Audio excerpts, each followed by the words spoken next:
Train ঢুকছে এখন, অন্ধকারে দেখা যাচ্ছে এটা কিছু দিয়ে দেবো না, এটা আমি দিয়ে দেবো, এটা আমি দিয়ে দেবো কেন।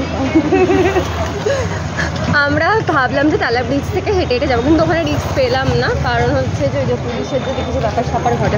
পুলিশের না, মানে যে হারে গাড়িগুলো যাচ্ছে, হ্যাঁ সে ভয়। দেখবো আজকেই আমাদের শেষ সমাধি, ওই লাস্টে মোমো আর চিকেন ফ্রাই খেয়ে আমাদের হয়ে যাবে শেষ। দেখবে লাস্ট এই ভিডিও, আর পরবর্তী কোনো ভিডিও আপলোড বা ভিডিও কেন সামনেও দেখতে নাও পেতে পারো, বাট আমার জীবন খুব দামি, তাই আমি আর রিস্ক নিলাম না। আমরা এখন কোথায় এসেছি সেটা বল? ওই জৈনের ক্রস করলাম না? হ্যাঁ, কাশীপুরের দিকে আছি।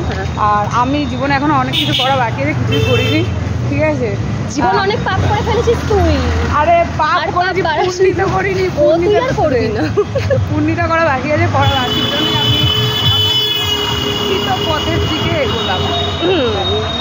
এটা